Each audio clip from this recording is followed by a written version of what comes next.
여러분의 참된 만족 무엇입니까? 오늘 함께 또 시편 17편까지 왔는데 함께 좀 긴데 그냥 다 읽었으면 좋겠어요. 함께 교독해 주시면 감사하겠습니다. 제가 먼저 읽겠습니다. 여호와여 의의 호소를 들으소서. 나의 울부짖음에 주의하소서.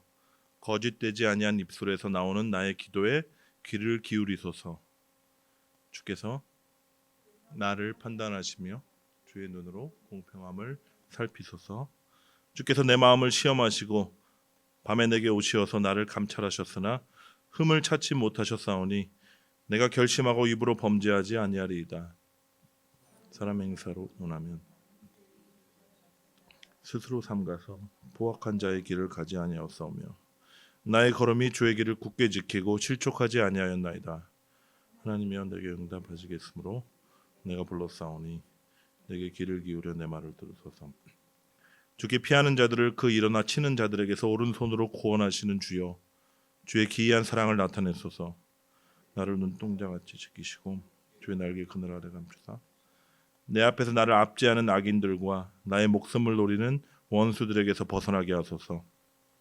그들의 마음은 기름에 잠겼으며 그들의 입은 교만하게 말하나이다. 이제 우리가 걸어가는 것을 그들이 애워싸서 노려보고 땅에 넘어뜨리려 하나이다. 그는 그 움킨 것을 찢으려 하는 사자 같으며 은밀한 곳에 엎드린 젊은 사자 같으니이다. 여호와여 일어나 그를 대항하여 넘어뜨리시고 주의 칼로 악인에게서 나의 영혼을 구원하소서. 여호와여 이 세상에 살아있는 동안 그들의 분깃을 받은 사람에게서 주의 손으로 나를 구하소서. 그들은 주의 제물로 배를 채우고 자녀로 만족하고 그들의 남은 산업을 그들의 어린 아이들에게 물려주는 자이니이다. 같이 읽겠습니다. 나는 의로운 중에 주의 얼굴을 배우리니 깰 때 주의 형상으로 만족하리이다. 아멘. 여러분 태어나실 때 기억은 안 나시겠지만 웃으셨나요? 우셨나요? 예? 기억이 안 나서 잘 모르겠다. 모르긴 몰라도 여기 앉아 계신 분들은 모두 제가 장담하건대 울면서 태어나셨을 겁니다. 뭐 그런 생각 한번 해봤어요.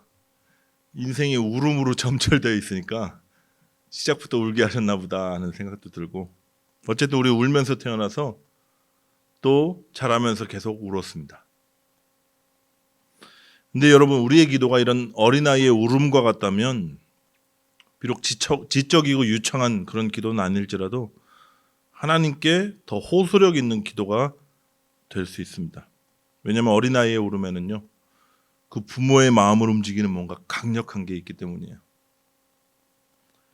다윗은 불같은 시험을 통과할 때마다 마치 어린아이가 잠에서 깨어서 응애 하며 울부짖는 것처럼 하늘아버지께 울부짖었어요.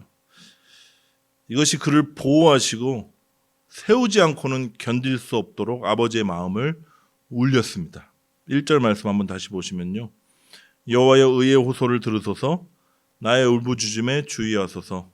거짓되지 아니한 입술에서 나오는 나의 기도에 귀를 기울이소서. 울부짖음에 주의하소서 이렇게 기도했고요. 잘 보면 다음 기도가 재밌어요. 의의 호소요 거짓되지 않은 입술에서 나오는 기도라고 이렇게 표현하고 있습니다. 윤동주 시인 제가 좋아한다 그랬죠. 서시에 나오는 것처럼 하늘을 우러러 한 점 부끄러움 없이 의로운 삶을 살면서 이런 기도를 올려드리면 참 좋겠지만, 하지만 우리의 삶을 보면 여전히 참회록을 노래할 수밖에 없어요. 밤마다 나의 거울로 손바닥으로 발바닥으로 닦을 수밖에 없는 그런 인생을 우리가 살고 있습니다. 찬양팀이 오른쪽이 완전히 와 있으니까 이게 고개가 이렇게 끽 돌아가야 되는 것 같아요. 그렇다면 우리가 어떻게 거룩하신 하나님 앞에 나가서 이런 의의 호소를 할 수 있겠습니까? 우리의 부끄러운 모습에도 불구하고 우리 잘 알잖아요. 이렇게 누가 얘기할 수 있겠어요?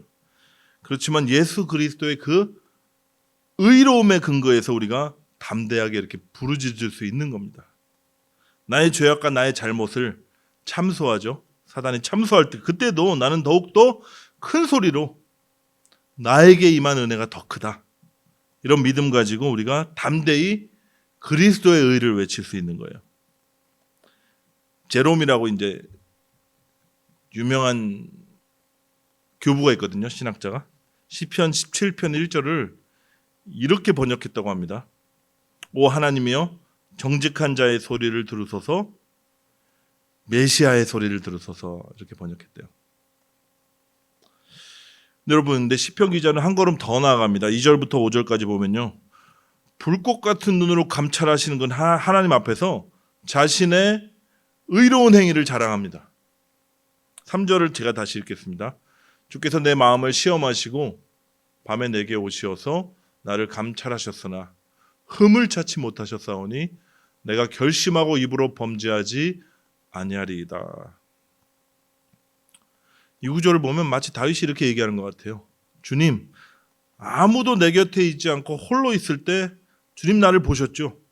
주님께서 불시에 나를 찾아오셨고 아무도 보지 않는 바로 그때 나의 꾸밈없는 행동을 보셨을 겁니다.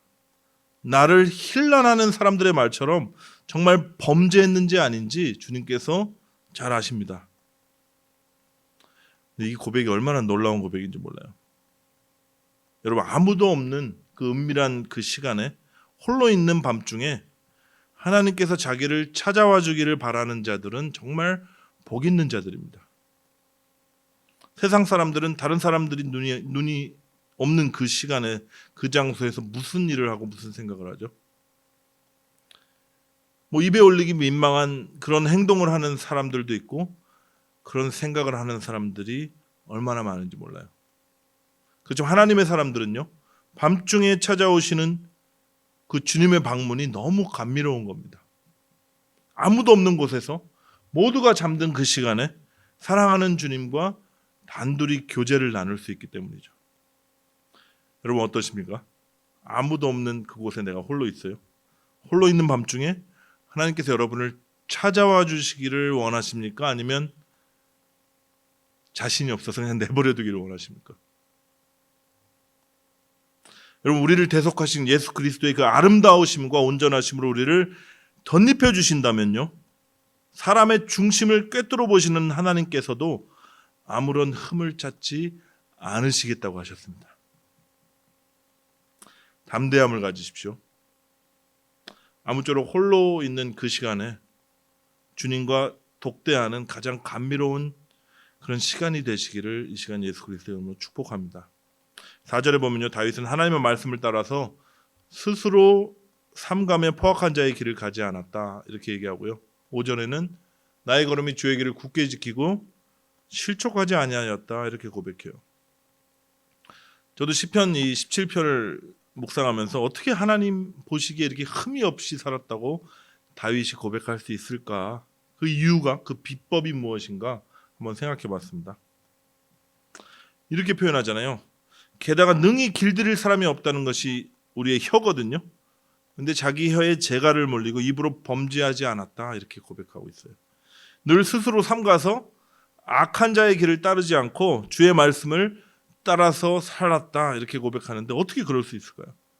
그 비법이 오늘 본문 마지막에 나옵니다. 15절 말씀입니다. 같이 큰 소리를 읽겠습니다. 시작.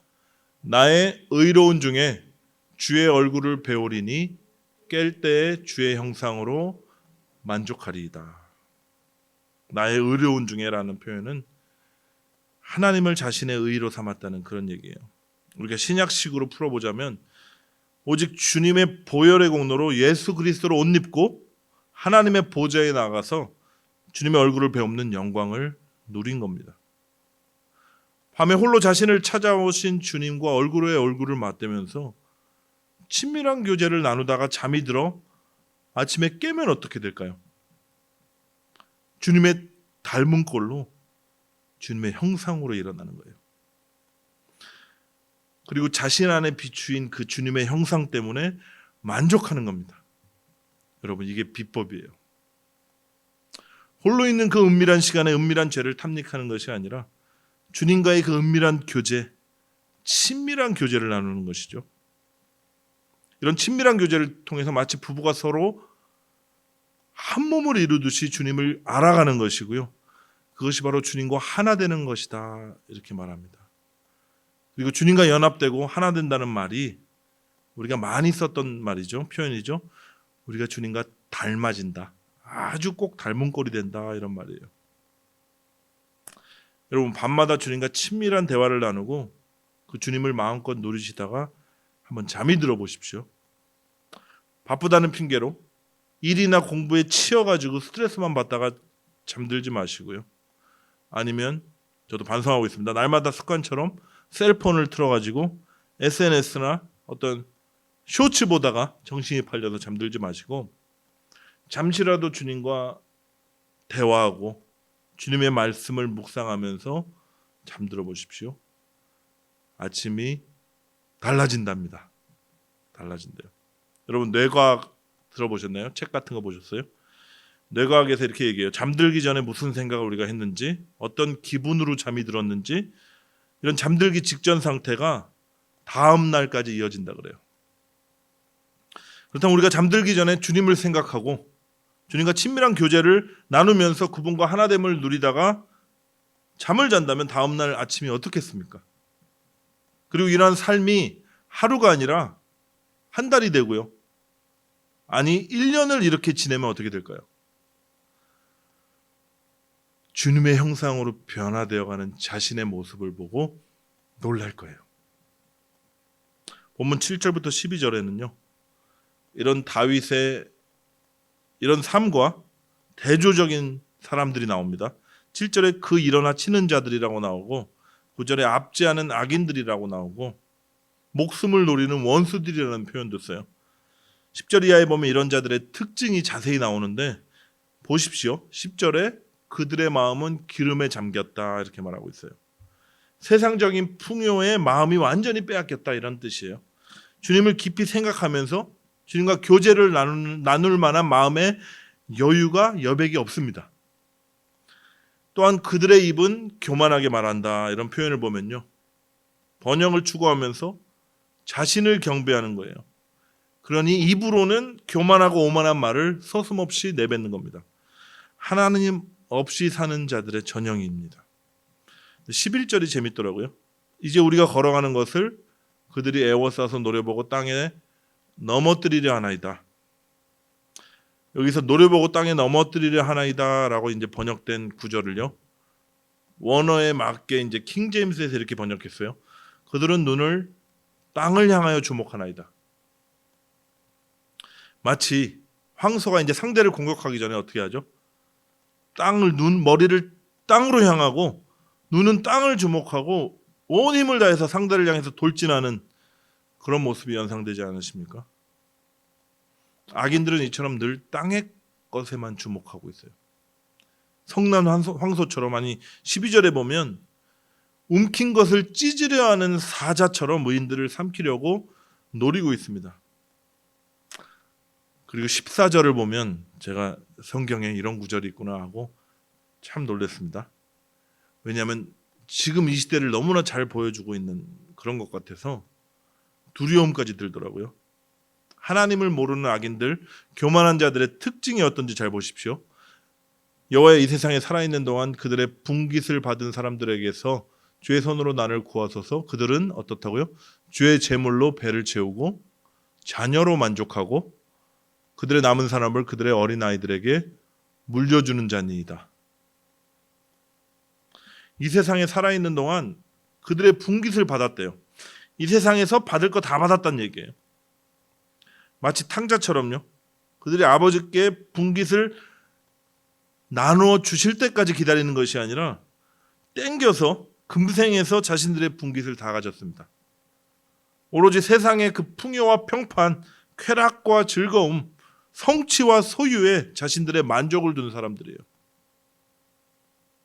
여러분은 어떠십니까? 여러분의 만족은 도대체 어디에 있습니까? 종교개혁자 루터가 이런 얘기했다 그래요.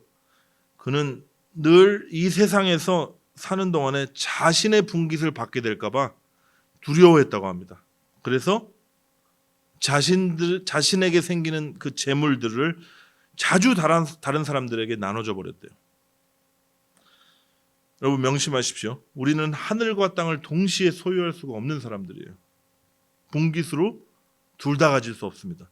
예수님께서 분명히 말씀하셨어요. 하나님과 재물로 표현된 세상을 너희가 함께 취할 수 없고 섬길 수 없다. 지혜로운 자는요, 오랫동안 영원히 지속될 것을 분깃으로 선택합니다. 그리고 저와 여러분도 영원 가운데 가장 좋은 것을 우리의 분깃으로 삼는 지혜로운 자들이 되시기를 이 시간 축복합니다. 14절로 돌아가 보면요, 악인들은 주의 재물로 자신들의 배를 채운대요. 자신들에게 허락된 그 시간, 주어진 물질들, 재능들을 자기 탐욕을 채우는데 자기 만족을 위해서 사용한다는 것입니다. 그 모든 것이 하나님께로부터 주어진 것을 잊어버린 거예요. 또한 그들은 자녀로 만족한대요. 그리고 그들의 남은 산업을 어린 아이들에게 물려준다고 합니다. 저는 이 구절을 읽으면서 우리 시대를 이렇게 잘 보여줄 수가 있나 하고 소름도 돋더라고요. 그리고 우리가 사는 시대가 어떻죠? 자기 자신이 우상이 돼서 자식을 낳지 않아요. 그리고 만에 하나 자식을 낳으면 또 자식이 우상이 돼서 모든 물질과 에너지를 그 자녀에게 다 쏟습니다. 주님께서 맡겨주신 기업인데 하나님의 것으로 여기지 않고 주님께 맡겨드리기는커녕 자녀가 내 것이라고 착각해서요, 어떻게든 한번 삐깔나게 키워보려고 만들어보고 싶은 욕망에 사로잡혀 있는 것이 우리의 현실입니다. 그러다가 그 자식들에게 평생 먹고 살 만큼 내가 잘 물려줬다 하면 다 이루었구나 하고 생각하면서 성공한 인생인 양 자부합니다. 여러분, 무엇이 잘못돼도 한참 잘못됐습니다. 이 시간 우리가 좀 돌아봤으면 좋겠어요. 나는 도대체 무엇 때문에 만족을 누리는가, 느끼는가? 나의 참된 만족은 도대체 어디 있는가? 한번 질문해 보십시오. 이 짧은 인생 살아가면서 영원이라는 시간이 있다는 것을 다 잊어버린 채 세상 것들에 내 마음을 뺏기고 있다면 돌이키셔야 합니다. 우리의 참된 만족은 하나밖에 없어요. 영원하신 분, 오직 하나님 한 분이십니다. 그래서 그분에게 우리의 만족을 삼고 하나님의 얼굴을 구하고 배우는 우리 모두가 되기를 이 시간 축복합니다. 그분의 의가 나의 의가 되고 그분의 거룩이 내 거룩이 되고 그분의 생명이 내 생명이 되어서 온전한 하나됨의 역사가 일어나기를 간절히 소망합니다. 그 일환으로요, 우리의 밤을 홀로 있는 그 시간을 하나님과 독대하는 시간으로 좀 바꿔보시면 어떻겠습니까? 저에게 하는 얘기예요. 주님 생각하다가 좀 잠들고 또 자신 안에 나타난 주님의 형상으로 기뻐하면서 아침을 맞이하고 싶지 않으십니까? 이러한 삶의 여정이 한 달이 되고 1년이 되고 우리의 습관이 되면요, 저는 이렇게 될 것 같아요. 내가 주님인지 주님이 나인지 헷갈릴 그럴 경지에 이를 거라고 저는 생각합니다. 오늘이 이제 2024년 마지막 목요 찬양 기도회거든요. 제가 광고하겠지만 한 2주 방학하려고 합니다. 25일, 26일도 이제 가족들과 또 시간 보내신 분 많고 1월 1일, 2일도 뭐 그러실 것 같아서 이 핑계로 조금 쉬어가려고 하는데, 어쨌든 2025년은 좀 이렇게 한번 살아봤으면 좋겠어요. 내가 주님과 함께 잠이 들고 주님의 닮은 꼴로 주님의 형상이 나타나는 것을 보면서 우리가 아침을 기뻐하면서 맞이하는 그런 한 해가 됐으면 좋겠습니다. 그래서 그리스도를 닮는 게 아니라 그리스도가 내 안에서 나타나는, 그래서 그분 한 분만으로 내가 만족하고 나의 참 기쁨을 주님으로 삼는 우리 모두가 되기를 예수 그리스도의 이름으로 이 시간 축복합니다. 나는 어려운 중에 주의 얼굴을 배우리니 깰 때 주의 형상으로 만족하리이다. 아멘. 같이 기도하시겠습니다. 하나님 아버지, 너무나 분주하고 너무나 어지러운 이 세대 가운데 정말 세상의 마음이 뺏겨서 날마다 폰은 들여다보면서 주님 생각 안 하고 잠들 때가 얼마나 많은지 모릅니다. 주님, 이 시간 시편 기자의 고백처럼 내가 홀로 있는 그 시간에, 내가 잠드는 그 시간에 주님과 대화하고 주님과 독대하며 주님의 선하심과 아름다우심을 맛보아 누리면서 잠이 들게 하시고, 또 아침에는 내 안에 나타나신 그리스도의 형상으로 만족하는 정말 복된 삶을 살기를 원하오니 성령 하나님, 우리를 도와주옵소서. 우리를 긍휼히 여겨주옵소서. 예수 그리스도의 이름으로 기도합나이다. 아멘.